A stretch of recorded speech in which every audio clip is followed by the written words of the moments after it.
Olá, o meu nome é Cássia Regina, eu sou professora de Física aqui no Pré-Vestibular Social SEDERJ. Estou voltando aqui para mais uma aula com vocês do capítulo 7 agora, Movimento Circular Uniformemente Variado, tudo bem? Então vamos lembrar o nosso capítulo anterior.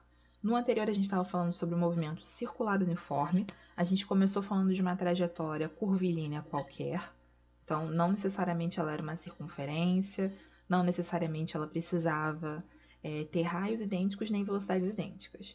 Para tornar ela um movimento circular uniforme, precisou agora a gente está trabalhando com uma circunferência. A gente tem um móvel que está andando nessa circunferência, mas que tem um tamanho ridículo, né? Um tamanho desprezível em relação a todo o tamanho dessa circunferência, desse movimento que ele está fazendo. E a gente estava trabalhando um conceito que aqui precisa estar bem mais sólido, bem mais embasado do que já foi lá. Então, essa figura é uma figura que teve presente no nosso capítulo anterior, né? Na nossa figura anterior. É uma circunferência com um móvel que vai se deslocando ao longo da circunferência.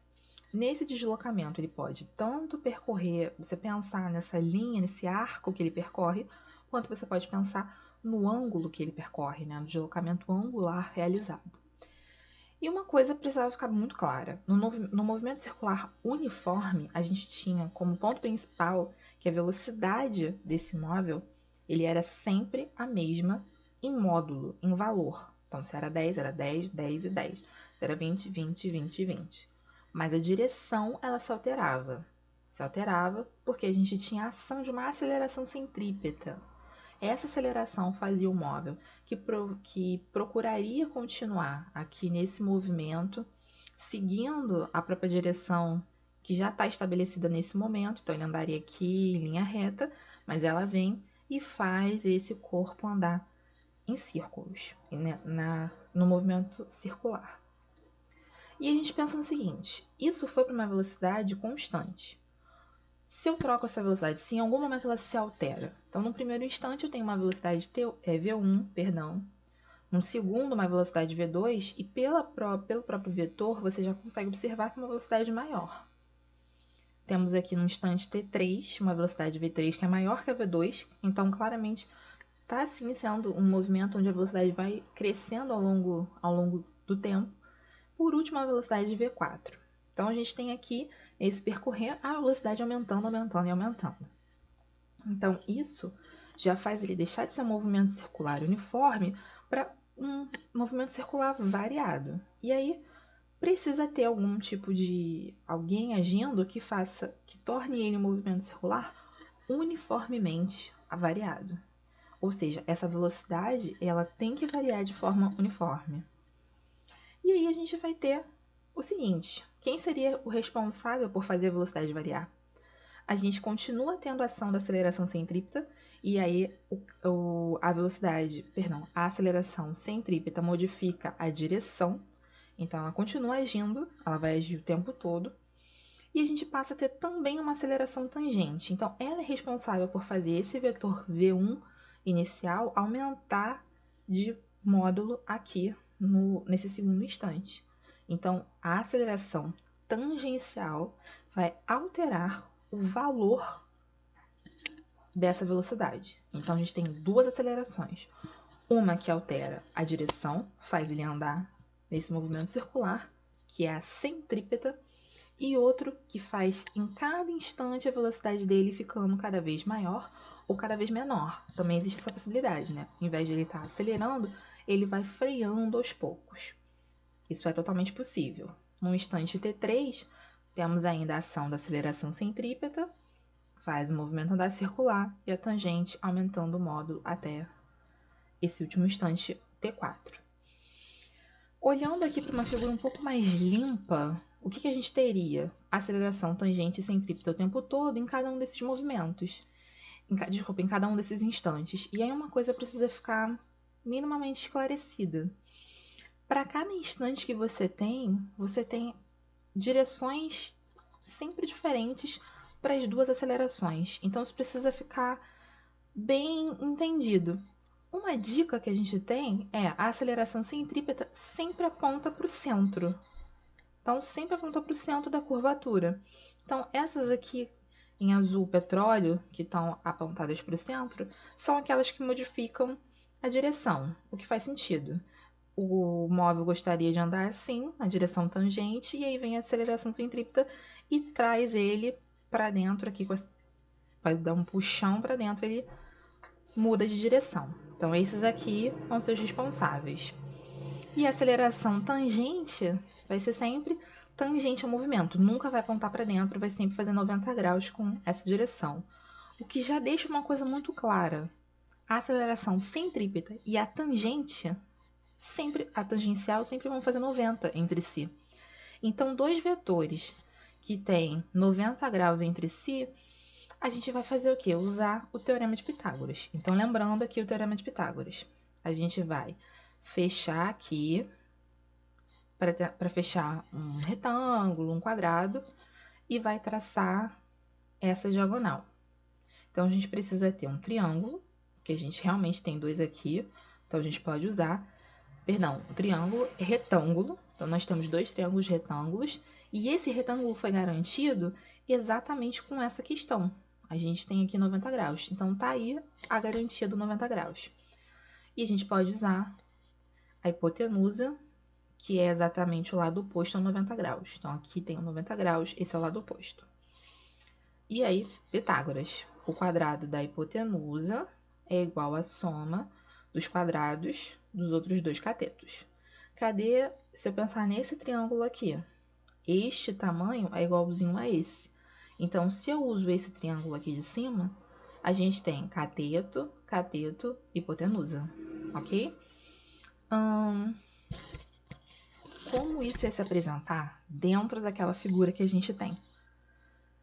Assim, então, nesse primeiro instante, a gente tem essa aceleração centrípeta, essa tangencial com essa resultante. E esses são os vetores. Então, o vetor aceleração resultante aponta para cá nesse momento. Como no segundo instante as nossas acelerações centrípeta e tangencial também mudam de direção, automaticamente a resultante também vai mudar, que é essa vermelha. E aí, como a gente tem um aumento da velocidade, a gente ainda está sob a ação da tangencial e da centrípeta, temos uma nova aceleração resultante, ok? E no último instante, essa daqui. Lembrando que todas essas acelerações estão em metros por segundo ao quadrado. Então, elas se referem necessariamente à velocidade tangencial, ao v linear, a velocidade linear. E quando a gente pensar na velocidade angular, como é que a gente vai medir essa aceleração, como é que ela vai funcionar? Então, a gente tem aqui ômega 1, ômega 2, ômega 3, ômega 4, que se você parar para reparar, são muito semelhantes, são as mesmas posições, mas em vez de pensar nas velocidades lineares, vamos pensar nas angulares. Então, no primeiro momento, ômega 1, um ômega 2 maior, seguindo o nosso exemplo, ômega 3 ainda maior e o 4 maior ainda. Quem é a aceleração responsável por fazer essa velocidade angular se alterar? É a aceleração angular. Como é que ela vai ser calculada? Muitíssimo parecido com a aceleração que a gente tinha lá no capítulo 3, movimento retilíneo, uniformemente variado. Vai ser a variação de velocidade, e se a gente está falando de aceleração angular, vai ser velocidade angular sobre variação de tempo. E só para deixar bem claro, variação de velocidade angular velocidade angular final menos inicial. E a unidade é muito parecida também com essa daqui anterior que a gente acabou de falar. Essa é em metros por segundo ao quadrado e esta em radianos por segundo ao quadrado. Porque lembra, o deslocamento não vai ser linear, vai ser angular. Em linha vai estar em metros, em ângulo vai estar em radianos. Então, essa é a nossa similaridade. E aí, como a gente relaciona, aqui a gente tem mais um exemplo, a ação. Então, uma coisa que precisa ficar bem clara, a gente sempre tem nessa figura aqui, ou ela é do móvel apontando para o centro, ou ela é do móvel tangencial, ela tem linhas, são linhas. Aqui a gente tem esse sistema de rotação, você tem aqui essa velocidade angular continuando aqui no sentido da circunferência. Então, a gente tem aqui alfa, e aí, perdão, eu esqueci de falar, essa letrinha aqui grega se chama alfa. Ela vai ser a nossa aceleração angular, que vai ser também no sentido das velocidades, para frear, isso também pode acontecer, ou para acelerar, como é nesse caso. E aí, de novo, qual é a relação dessa aceleração tangencial que a gente está trabalhando, né, no linear com a angular, que é esse alfa? Vai ser simplesmente o alfa vezes o r, vai dar a tangencial. Muito parecido com o que a gente tem em outros casos, onde a posição é igual ao θ vezes o raio, deslocamento é igual ao θ vezes o raio, e a velocidade é igual ao ômega vezes o raio. Então, a gente tem, tanto para esse aqui quanto para esse aqui, essa similaridade que é só multiplicar pelo raio. E aí, precisa prestar atenção. A aceleração tangencial não pode usar centrípeta. Por que não pode usar centrípeta? Porque a centrípeta não é responsável por variação de módulo, é responsável por variação de direção. Eu sei que você já decorou isso, mas é importante frisar. E aí, essa tabela que você encontra no seu livro, no capítulo 7, ele tem um grande condensado disso tudo. Então, o que a gente pode pensar? Variação de ΔS pode ser o equivalente à variação de deslocamento. Velocidade linear inicial é o equivalente à velocidade angular inicial. Então, a gente tem, para todas aquelas fórmulas que a gente usou antes, lá, Torricelli, V igual a V0 mais AT, ΔS igual a V0T mais AT ao quadrado sobre 2, todas essas fórmulas, ela tem seus equivalentes aqui para a velocidade angular, no movimento circular uniformemente variado. Então, precisa ter um grande entendimento daquelas fórmulas do capítulo 3 para você conseguir ter um bom entendimento de como utilizar elas aqui nesse capítulo, ok? Espero que vocês tenham entendido, tenham ajudado. Qualquer coisa, só me procurar ou procurar o professor de vocês do polo, tudo bem? Relembrando, meu Instagram, cassia.regina.s.